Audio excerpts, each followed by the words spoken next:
Most people never pause to realize how easily the course of an entire life can be hijacked by the course of a single day.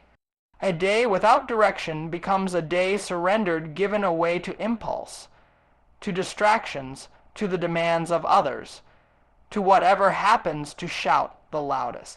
And the danger is not in one such day.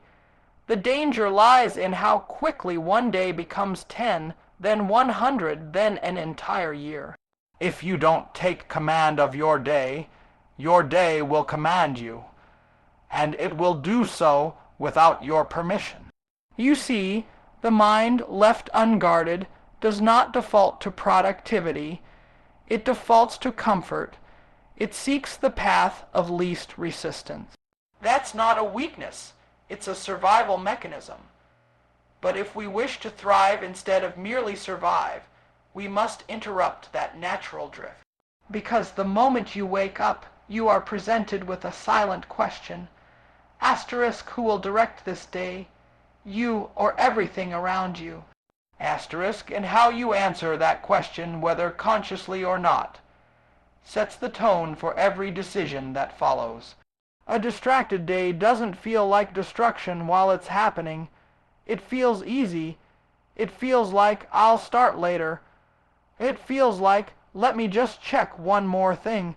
But what's actually happening is that your time, your energy, and your focus, the very raw materials of your life, are being scattered.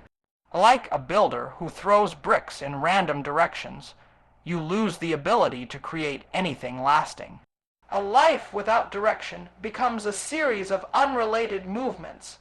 You're busy, but you're not becoming anything. There's a reason some people can seem to achieve in 1 year what others can't do in 10. It's not magic. It's not even talent. It's clarity and control.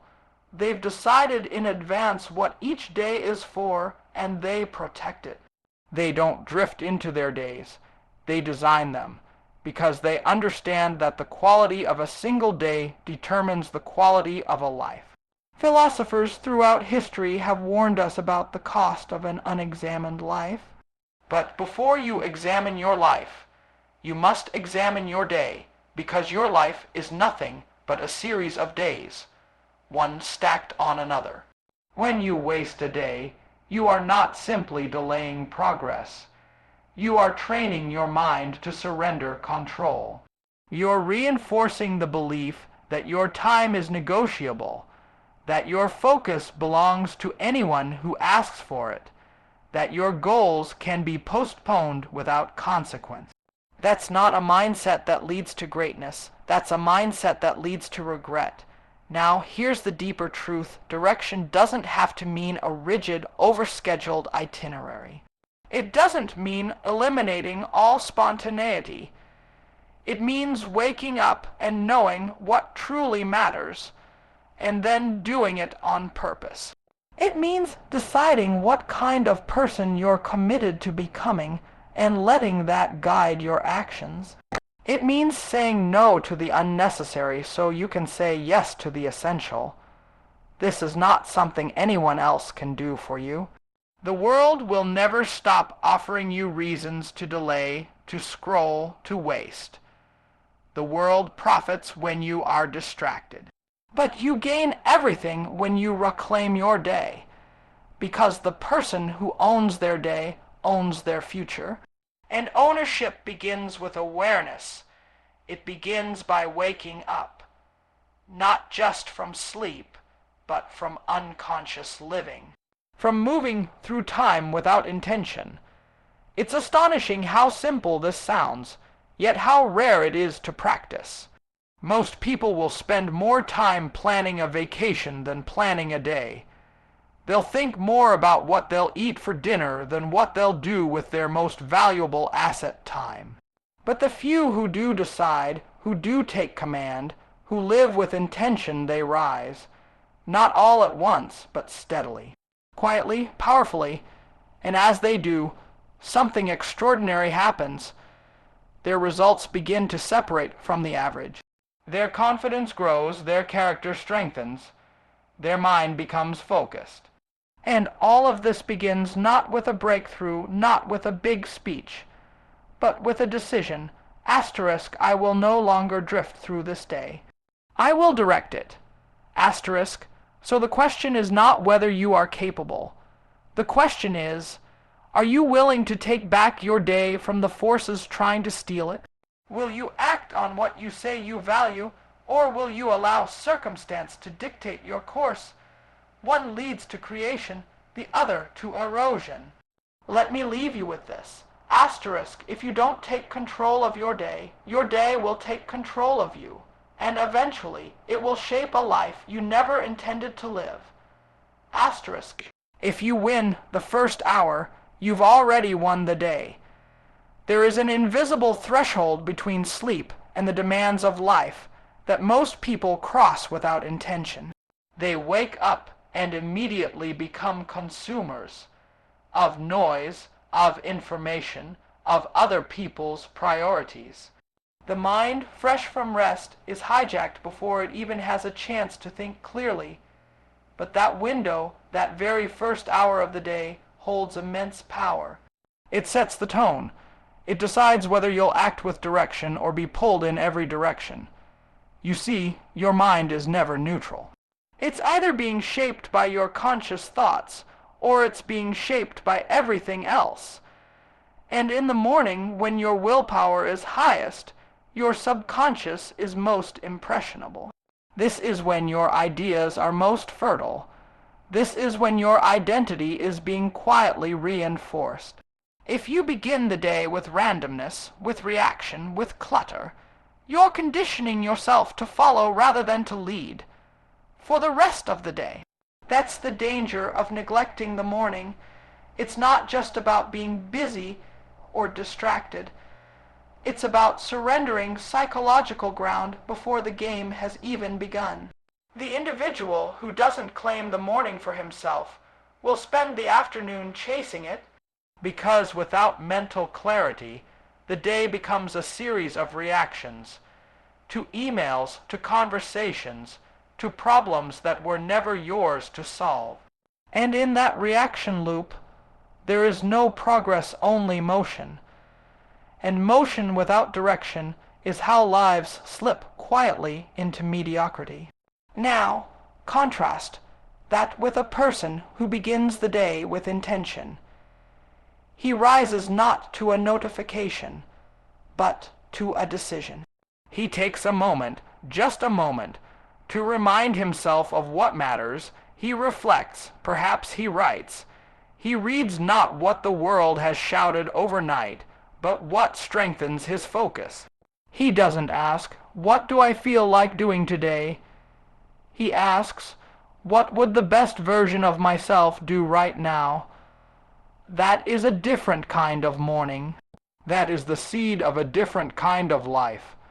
This is not about routines for their own sake. It's not about waking up early just to check a box.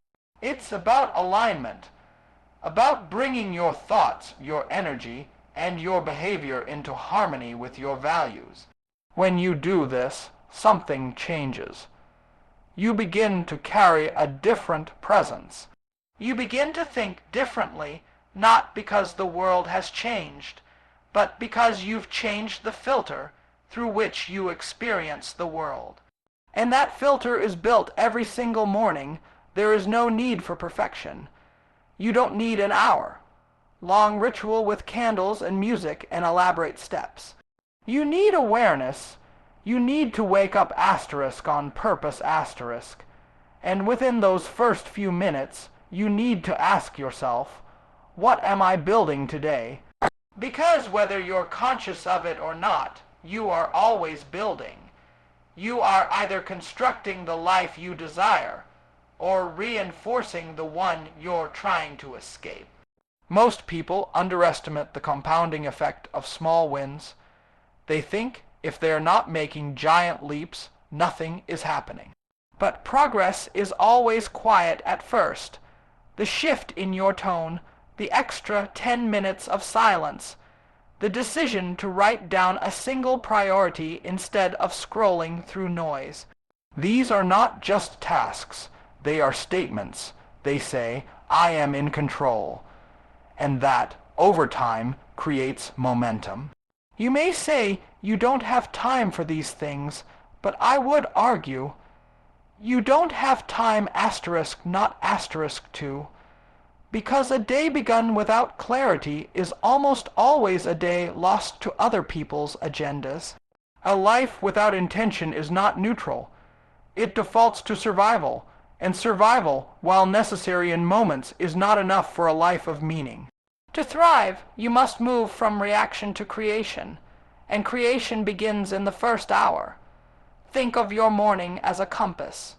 If it's set correctly, even when the storms of the day arrive, you'll stay your course. But if you neglect it, if you rush past it, you'll find yourself adrift, wondering why the day felt so heavy, so aimless, so draining. The answer is not found in the middle of the chaos. It was decided in the stillness you skipped. So I urge you, protect your first hour like it's sacred. Because it's the only part of your day untouched by the demands of the world. Use it, own it. Feed your mind before the world has a chance to feed it for you. And you'll find, quietly but powerfully, that you begin walking through life with more direction, more resilience, more calm certainty. Let me leave you with this. Asterisk, your first hour is the architect of your mind. Guard it well, for it will build the day, and the life, that follows. Asterisk, there is a common myth that success belongs to the gifted, the lucky, or the uniquely talented. But if you spend enough time studying achievement, genuine, repeatable, sustainable achievement, you will discover a far quieter truth. The most accomplished people are not driven by endless motivation or natural genius. They are governed by something far more stable, more dependable, discipline. Not just in grand moments, but in the ordinary, overlooked decisions of daily life. Discipline is the invisible thread that connects vision to reality. You may have a brilliant idea. You may have a bold plan. You may even feel deeply inspired. But none of that means a thing if you lack the daily practice of discipline. Because ideas don't build lives, habits do, and behind every strong habit is a disciplined mind. You've likely seen this play out in your own life. There are days when the inspiration is there. You feel ready. You do the work. But what about the days when the feelings don't come? What about when it's raining, or when your energy is low, or when nobody's watching to hold you accountable? That is the true test. Not how well you perform when everything is lined up in your favor, but how consistently you show up when nothing is. Now, let me be clear, discipline is not harshness. It is not about punishing yourself. It is not about eliminating joy or spontaneity. It's about being loyal to a commitment you've made with yourself. It's the practice of choosing what matters most, even when it's inconvenient. It's doing the thing you said you would do long after the mood in which you said it has faded. And in that, there is great power. We live in a culture that glorifies hustle, but resists discipline. We are told to chase goals, but we are rarely told to build structure. And so, people burn out. They swing between extremes, massive action followed by massive withdrawal. That kind of rhythm doesn't build anything lasting. What builds a strong life is quiet, focused, repeated effort. It's the steady hand, not the frantic rush. Think of discipline as an anchor. The world will offer distractions. Your own mind will try to negotiate with you, offering excuses disguised as logic. But discipline cuts through the noise. It says, this is what I do, because this is who I've chosen to be. It's not reactive. It's anchored in identity. You don't wait to feel like a writer to write. You write, and then you become a writer. You don't wait to feel like a disciplined person. You act with discipline, and you begin to embody that character. What's remarkable is how little it often takes. Discipline isn't about massive leaps. It's about micro decisions, choosing to get up instead of hitting snooze, choosing to finish instead of quitting halfway, choosing to start even when it's uncomfortable. These choices build confidence, not the loud, boastful kind, but the kind that says, I can trust myself.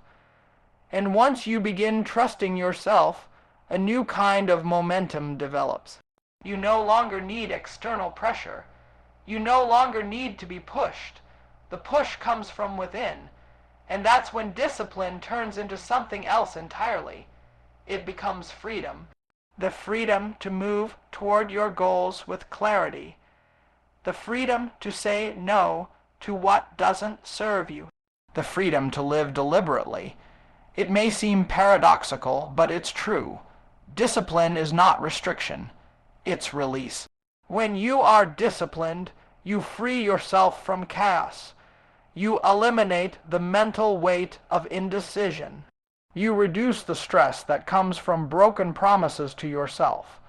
And that space you create, it becomes the foundation for focus, for creativity, for peace.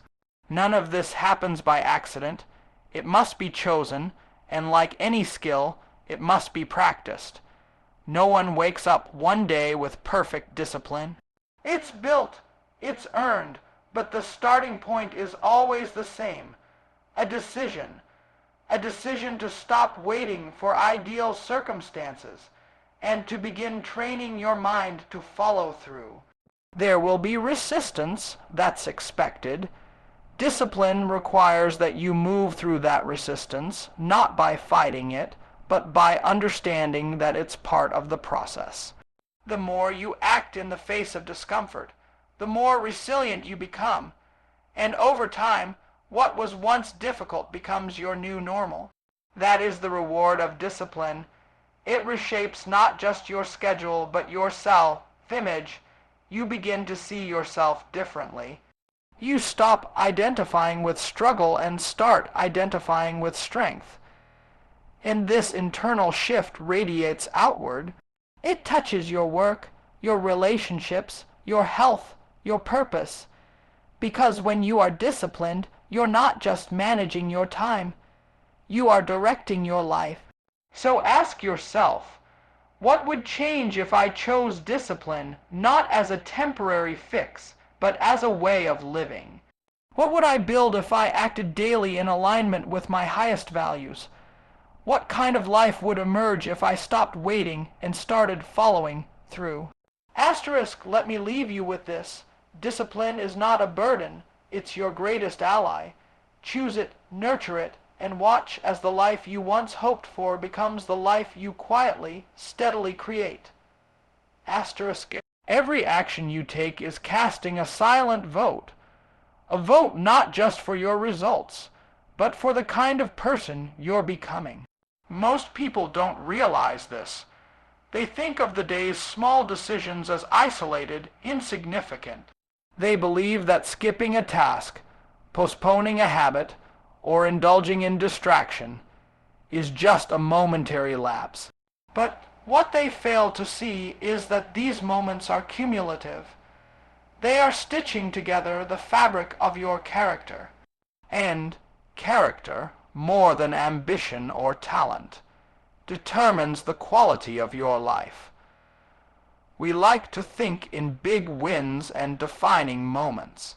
We imagine that one breakthrough, one major opportunity will change everything, but life rarely works that way. Life is shaped not by what you do occasionally, but by what you do consistently.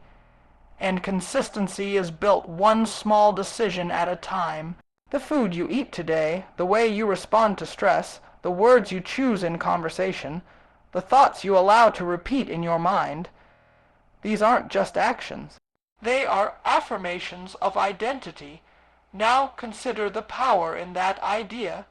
If every action is casting a vote, then every day you have the opportunity to redefine yourself not through massive change, but through alignment. Alignment between who you say you want to be and how you actually behave. And that alignment over time becomes integrity. When what you think, say, and do are in harmony, you become unshakable, not because life is easier, but because you are clearer. This is where many people get stuck. They try to change their lives without first changing their patterns. They set goals, they speak affirmations, they buy planners and programs. But unless their daily actions are casting votes for that new identity, nothing changes. A goal without supporting behavior is a fantasy. And fantasies, unlike disciplined action, never become reality. It's not about being perfect. It's about being deliberate. Even the smallest, most humble acts, when done with awareness, become powerful. A single walk taken instead of skipped. A single chapter read. A single hour of focused work. These are not just habits. They are investments in identity. They are reminders to your subconscious mind. Asterisk, this is who I am now. Asterisk, what makes this even more powerful is that the mind begins to respond. You are not a fixed creature. Your brain is constantly rewiring itself in response to what you do. This is the law of neuroplasticity. When you choose focus over distraction, clarity over chaos, responsibility over reaction, you are quite literally changing the architecture of your brain. And in time, the new behavior becomes easier, not because life has changed, but because you have. This is why there is no such thing as a neutral day. You are either strengthening the person you want to become, or reinforcing the patterns of the person you're trying to leave behind.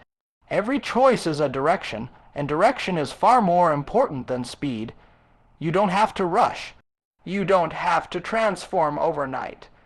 You only have to choose wisely, consistently, and patiently. Because the small wins compound, and with each vote cast through disciplined action, something beautiful happens, your belief grows. You begin to trust yourself. You begin to expect more from yourself. And when belief and expectation align, performance follows. The external world begins to reflect your internal world.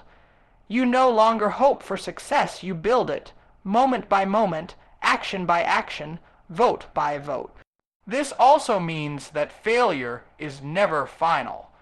One poor decision does not define you, unless you let it. A bad day, a mistake, a missed step. These are just data points.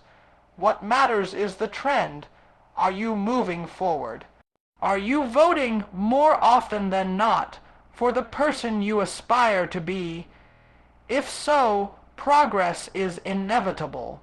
The results may be invisible now, but they are being quietly assembled behind the scenes, and one day they will reveal themselves. Not as a surprise, but as the natural result of a life lived in alignment. So let me ask you, who are you voting for today? Not with your words, but with your time, your attention, your effort. Are you casting votes for discipline or for delay? For clarity or confusion? For growth or comfort? Every moment is a ballot box, and your future is the result of your choices, not your intentions. Let me leave you with this.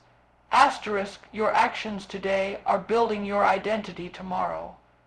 Choose them not as if they don't matter, but as if they are the very foundation of the life you claim to want. Because they are, asterisk